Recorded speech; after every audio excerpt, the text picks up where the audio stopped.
नमस्कार दोस्तों, कैसे हैं आप सभी। आज की कहानी का शीर्षक है स्वयं से किया गया वादा। मैं चुपचाप बालकनी में एक कोने में पड़ी इस कुर्सी पर सिमटी सी बैठी हूँ। जाने क्यों मन आज इतना उदास है। जानती हूँ ऐसा कुछ नहीं हुआ है, फिर भी पता नहीं कौन सी चिंता मन को मथ रही है। अपने आप में उलझी मैं अपने ही अंतर्द्वंद में इतनी तल्लीन और खोई सी थी कि इनके आने का आभास तक नहीं हुआ। जाने कब आंखों के दायरे तोड़ खारे जल की कुछ बूंदें गालों पर लुढ़क पड़ी। इन्होंने घबराकर पीछे से मुझे बाहों में घेरे में लेते हुए प्रश्न दाग दिया, क्या हुआ अनु। कुछ भी नहीं, बस यूं ही मन उदास है, मैंने सहज होते हुए कहा। आज तो तुम्हें सबसे ज़्यादा खुश होना चाहिए। तुम्हारी जिम्मेदारियां अब पूर्ण होने जा रही है और तुम हो कि यूं आंखों में सावन भादो समेटे जाने कहाँ खोई हो। मैंने झट संभलते हुए कहा, कुछ भी तो नहीं हुआ। फिर भी कुछ तो बात है, वरना तुम इस तरह उदास बूझी बूझी कभी नहीं रहती। इनकी पारखी आंखों ने तार ही लिया था, और तारे भी कैसे नहीं, आखिर एक दूसरे की रग रग से वाकिफ़ है हम। सहज ही एक दूसरे की परेशानी की चिंता की रेखाओं को पकड़ लेते हैं। 30 साल का साथ है, चेहरा तो चेहरा, मन के हाव भाव भी शायद समझ जाते हैं। ये मुझे सहजते हुए से बोले, अनु बोलो भाई, कुछ बताओ तो। मैंने सहज होने की पूरी कोशिश के साथ कहा, यूं ही आज रह रहकर माँ जी की याद आ रही है। क्यों भाई, सास बनने की खबर से सास याद आ गई क्या। ये माँ आज क्यों याद आ रही है। उनसे तो जब तुम आई थी तुम्हारी पटरी लंबे समय तक नहीं जमी थी। ये मजाक के मूड में बोल गए, मेरी पटरी, वाह आप भी। चिड़चिड़ाते हुए मैंने आंखों को पोंछते हुए कहा, मतलब तो एक ही हुआ ना, पटरी तुम्हारी कहो या माँ की। आज पता चला मुझे तुम्हारी स्थिति देखकर। सास भी कभी बहू थी वाली उक्ति का अर्थ वे समझौते के लहजे में बोल रहे थे। चाय पीने का मन हो रहा है, आप लेंगे क्या। मैं उठने लगी, हाँ हाँ आधा कप चल जाएगी, चाय की कब मना है। इसी बहाने थोड़ी देर तुम पास बैठोगी तो सही। क्यों, क्या मैं तुम्हारे पास नहीं कहीं दूर लंका में रहती हूँ। लगता है आज तो तुम लड़ने के मूड में हो। अरे मेरा मतलब है अब तुम्हारी बहू क्यों, गलत कहा क्या मैंने।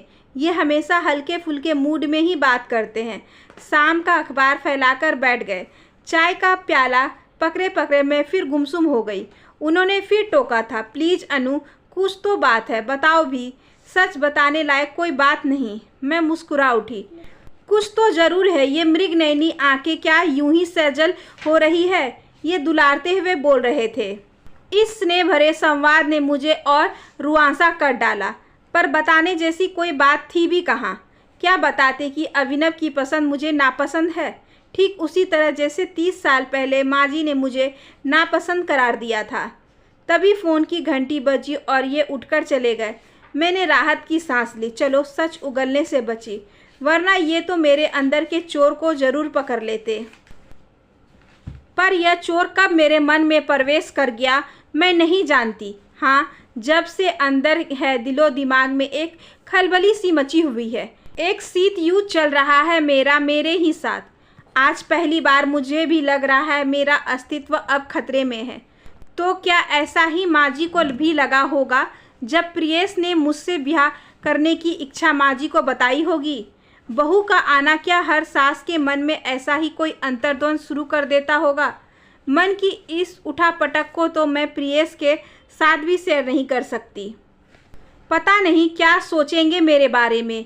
प्रियेश मेरे इस रूप को जाने किस तरह लेंगे। आज जीवन में दूसरी बार मुझे बदलाव में घूमते हुए चक्र में वहीं लाकर पटक दिया है, जहां 30 साल पहले मैं भी इसी देहरी पर आकर खड़ी हुई थी।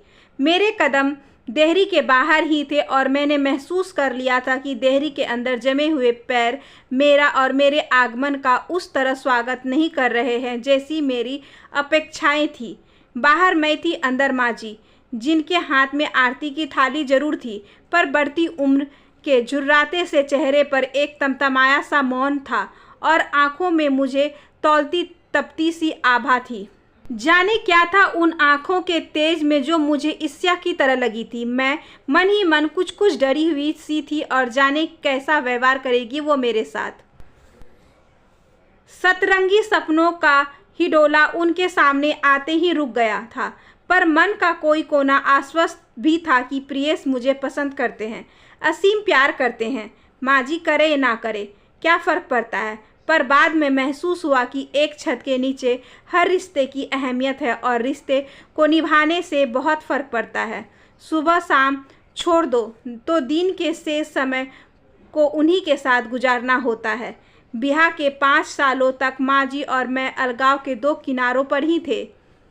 वह तो 5 वर्ष बाद अभिनव रूपी सेतु ने हम सास बहू को दादी और माँ बनाकर अलगाव को लगाव में ऐसा बदला था कि मरते वक्त भी माँ जी ने इनकी नहीं मेरी गोदी में सिर रखकर गंगा जल ग्रहण करते हुए प्राण त्यागे थे। ब्राह्मण और मैं राजस्थान की ब्राह्मण बेटी, क्या फ़र्क था?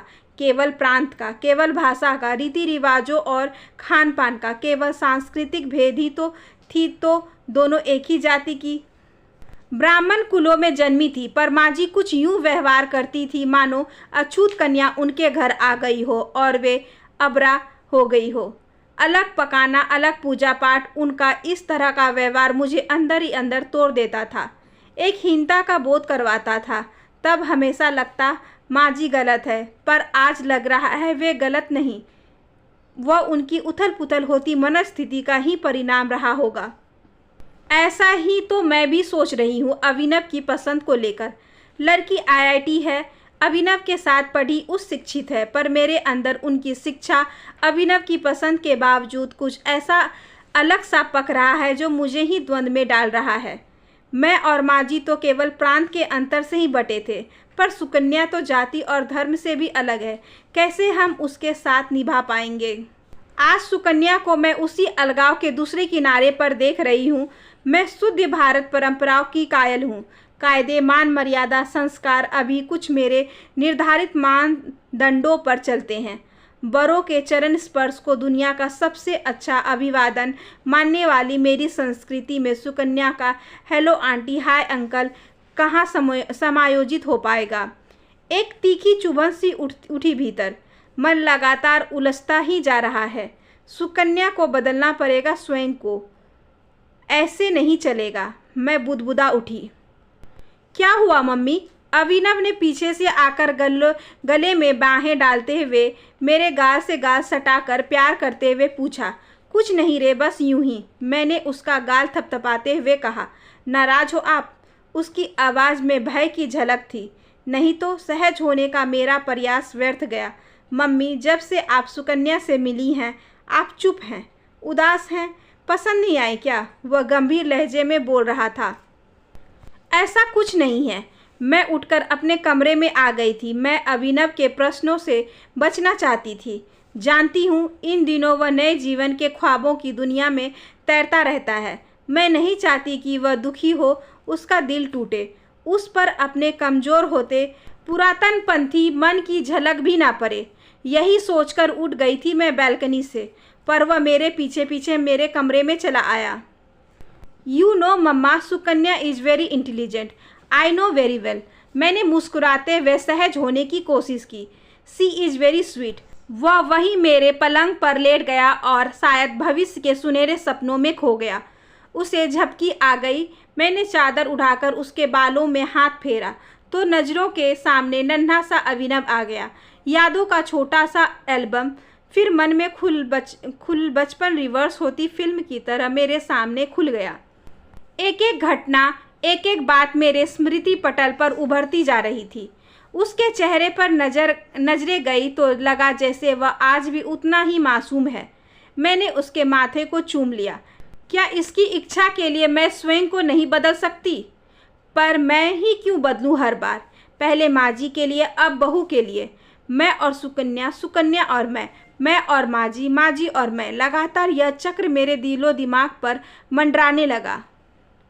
सैकड़ों नए सवाल पुराने संदर्भों के साथ मन में उठने लगे। दिल आक्रांत हो गया। सुकन्या के आते ही अभिनव मुझसे दूर हो जाएगा। मुझे अभिनव से दूर होने का भय लगातार सताने लगा। अब तक अभिनव के जीवन में कोई स्त्री थी तो वो केवल मैं, उसकी माँ। दादी के साथ भी उसका प्यार बांटना मुझे अच्छा नहीं लगता था। तब उस पराई लड़की के साथ सुकन्या के आने की कल्पना से ही मुझे बेटा अपने से दूर होता लगा। कितना सुख मिलता है मुझे उसके लिए बनाने में, उसके लिए जगने में, उसके स्वेटर कपड़े पसंद करने में। पर धीरे धीरे यह सब सुकन्या का सुख हो जाएगा, सुकन्या की पसंद में बदल जाएगा। मैं घर की धूड़ी से हटकर हाशिए पर चली जाऊंगी। सिहरन सी हुई तन मन में। तो क्या अपनी स्वतंत्रता और एकाधिकार में बंटवारे का भय मुझे डरा रहा है? अपने सर्वाधिकार, अपने वजूद के घटने का डर है? क्या परिवार में एक दूसरी स्त्री का प्रवेश मेरे महत्व को चुनौती नहीं दे रहा? मन में गुब्बार सा उठा और सारे प्रश्न धुंधले से होने लगे। पसीने से तरबतर हो गई मैं। रात सोचते सोचते ही आधी हो गई, पर नींद का नामो निशान नहीं था। कितना उत्साह था मुझ में जब मैं दुल्हन बनकर इस घर में आना चाहती थी। प्रियेश के साथ काम करते हुए अक्सर माँ की बात होने लगती। माँ का जिक्र, माँ की कल्पना से ही रोमांचित हो उठती थी। मैं बचपन से ही माँ को खोकर अधूरी हो गई। ममता की छाँव को बाबा ने पूरा करने की लाख कोशिश की थी, पर फिर भी प्यार, स्नेह और आशीर्वाद की रिक्तता को सदा महसूस किया था मैंने। प्रियेश से माँ के बारे में सुन सुनकर एक सुंदर कल्पना ने जन्म लिया था मेरे मन में, जहाँ सास बहू नहीं माँ बेटी हुआ करती थी। पर क्या फिर अपनी बहू को बेटी बना पाऊंगी? यह वादा मैंने अपने आप से ही किया था। फिर अब क्यों मैं परेशान हूँ? क्या हाथी के दांत की तरह विचार भी दिखाने के अलग होते और निभाने के अलग? आशा करती हूँ कि आज की ये छोटी सी कहानी आपको अच्छी लगी होगी। अगर अच्छी लगी हो तो please like, share and subscribe करें हमारे चैनल को। ज़्यादा से ज़्यादा शेयर करें और बेल आइकन को ज़रूर प्रेस कर लें ताकि अगली वीडियोस की नोटिफिकेशन आपके पास सबसे पहले पहुँचे। धन्यवाद।